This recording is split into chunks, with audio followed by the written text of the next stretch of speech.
Hi, welcome back to Stronger with Rakesh Shukla. As you know, we speak about things like building emotional strength, physical strength, and mental strength. Part of the reason why is that most of us believe that these are things that we are predisposed to. Either we are physically strong or we don't. We have mental resilience or we don't. We have high emotional question or we don't. Actually, all that is bullshit.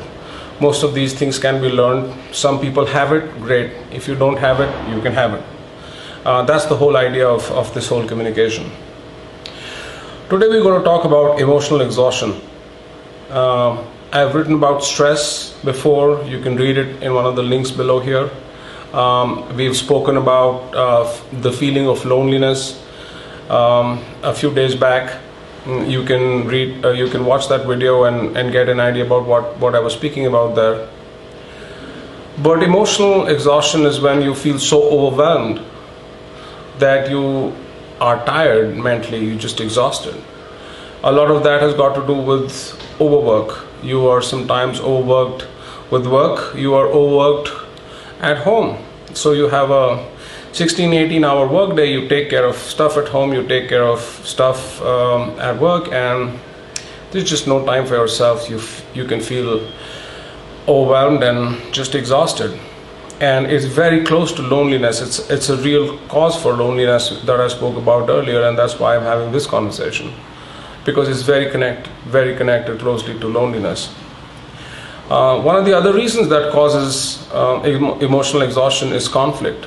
This conflict can be interpersonal, the conflict that husband and wives have, you have with your parents, you're having with your kids, conflict at work, with colleagues, with your superior. Conflict causes emotional exhaustion because this is a mental process and you cannot just not able to get away from it. There is no break, and that constant bombardment of negativity and that negative conversation in your head exhausts you. A lot of that has got to do with lack of support. At work, you expect perhaps your manager to be more supportive of you. And sometimes all you're looking for is that support. It's not that you don't know how to get things done. You're looking for support, advice, or just an understanding of what your personal situation is. And sometimes that's exactly what you're looking for in your personal life. But when you find that lack of support, it causes mental exhaustion. And the one key aspect, and more than all this psychological stuff that is happening around you, is compromise on values. People feel really exhausted when they really believe in something. It's a basic value of being me. For example, if my value is that I must be honest financially, and I'm put in a situation when I have to be dishonest financially, it will eventually exhaust me. It will overwhelm me, and my defenses cannot hold on after a while, and it can be a trying situation for me. But to all these things, what is adding to all that is what is happening with the COVID-19 corona situation, because suddenly you're put in a situation which is out of your normal. Initially, it kind of sounds nice that you want to work from home. When you were not working from home, chances are that you were wanting to work from home because it just gave you that kind of freedom that you can do multiple things. You can be with your kids, you can be with your spouse, with your friends. You just thought it was going to be better, but actually you moved away from your normalcy, because having all those things in their own place gave you time for each one of them separately. And now all that is one mishmash. It's one continuous time. You can, and added to that is the fact that maybe you cannot go to the gym. Maybe you're feeling this claustrophobia of just being at home. You cannot do those other things that you want to do. Go out and meet your friends, drink with your friends, go to a mall, go to Goa. I mean, all those things that made you normal, that were outlets that kind of gave you a clean break from one part of your life to another part of your life, they're all gone. And perhaps you're also worried greatly about your financial health. Because the fact is, it is a very uncertain time. The fact is that a large part of the IT industry that we know, in terms of work from home, in terms of going to office, in terms of all that is forever changed. A large part of the real estate business is forever changed. A large part of the transport business is forever changed. We just think that that things are going to be as before in 3 months, 6 months, 9 months, but the fact is perhaps they will never be the same. So there is a new normal, and a new normal brings with itself different kind of financial realities, and that itself can be very stressful. So there are all these reasons why you feel emotionally exhausted, but you don't have to get deluged and go under. There are 3 ways in which you can pull back. You can regain your emotional health. The first is to disengage. Things that cause exhaustion, there are sometimes people in your life that cause that exhaustion, because their constant conversation, the constant demand for attention, for validation, for money, the constant conversation with people and situations cause this exhaustion. And if you can pinpoint, instead of having a journal idea that I don't want to be here, you cannot go anywhere anyway. But if you can isolate what causes that exhaustion, if you can think through that, you can disengage better from that situation. And if you cannot disengage, you can at least reframe your thought. That's the second approach, so to say. By reframe, I mean in business meetings there is a very commonly used phrase, look at it from a 30,000 point of view. So the point is that if you build a distance from that situation, if you look at what is the big picture here, why am I here, and for how long, you will be able to get to see better why you need to kind of make some adjustments or stay through this time.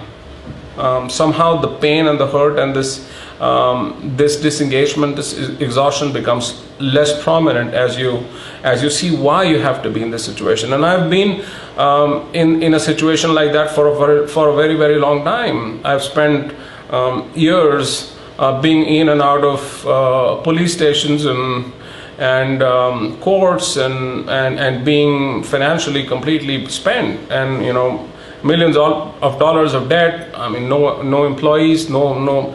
I mean, the sole sense of normalcy was gone. Absolute loneliness. I was mentally, emotionally, totally exhausted. But when I looked out of that situation, then I realized that it is a time that I have to spend. And there's a reason for it, because the fact is that once I go through this time, things will get better, and I have to spend this time for a reason bigger than myself. So if you can bring a distance from that situation and see for what value it brings ultimately, that can be a very powerful tool for you to overcome mental exhaustion, emotional exhaustion. The third aspect is replenishing yourself. So some of those things I can see already people doing, and that's a great thing. I mean, you cannot meet your friends, so you're e-meeting them, you're meeting them on Zoom or whatever. If you can see people doing lots of birthday parties which are online and so on and so forth. So there is a value of getting together and building that communication with the people who matter to you. If you cannot build it in person, then there is a way of doing it kind of virtually, and today there are more and more tools available to do that. But more than that, there are other things that replenish us, and I think sometimes we kind of move away from that. We don't pay them so much attention. I would want you to think back about what made you happy when you were a kid. Maybe you like to play with dolls, or maybe you like to bake cakes, or there were things that you liked. Those things brought you joy. They really made you happy. And today, if you start doing some of those things in some different ways, perhaps you will find yourself to be much more relaxed, and you can bring about a certain psychological detachment from your present situation or any situation that is causing you tremendous stress. The only caveat is that substance abuse, it should not be one of those strategies. And I've written about it extensively in that stress article that I spoke about. Abusing substances is not a very good coping mechanism. But if there is something else that you can do, making food, baking cakes, sewing, painting, pick up something that made you really happy and start doing it. And it's not just a distraction and the psychological detachment I spoke about. It's also the sense of control.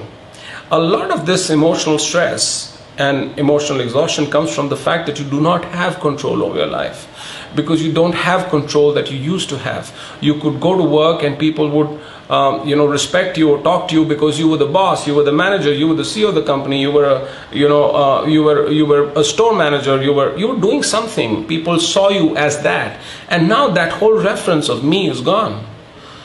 So a large part of this mental exhaustion, is this emotional exhaustion, is that sense of me is you bought a big car, so people could see you drive that big car, but nobody sees it anymore. First of all, you can't even drive out. So that sense of me is gone, and that is causing you to be exhausted. But if you start doing things that made you genuinely happy, brought you joy, you will bring that sense of well-being, that sense of detachment, and it will get you back that sense of control. And I will speak about control at greater length later, but I realized during my time that one of the biggest problems I had was that sense of lack of control. I didn't control my life anymore. I didn't control pretty much anything. But if you are a good painter and you start painting again, it will bring back that idea of control in your life. If you just bake better cakes, you will want to do it better and more. It will bring back that idea of control. And there is no greater fulfillment. Again, I know that from my life. There is no greater fulfillment and upliftment from this emotional exhaustion than a sense of mastery, that you really know how to do something well. And I spoke about it a few days back when I said that the whole idea, the whole societal construct, your parents, your children, your spouses, your girlfriends, your boyfriends, fucking drivers in the world, right, of your cabs, they all somehow make you feel inadequate. So if you focus on doing those things that bring back that sense of mastery, if you bake fantastic cakes, if you sew superbly well, if you paint it like nobody's business, it will bring you back into that confidence, that sense of control, and that confidence to do the things that you really are meant to do. Everything that we have to do in life is not necessarily pleasant, but we must do things that nourish ourselves. So emotional exhaustion is a state, but it's a state that can be overcome. So this is what I wanted to speak about today. We will talk about some more interesting stuff that I've lined up for you. But of course, if there is something that you want me to talk about, send me a message on Facebook, Instagram, write me an email. There's a form on the website, rakeshshukla.com. Stay connected, and we will talk about something else that can make you physically, mentally, and emotionally stronger. Stay strong. Have a good one.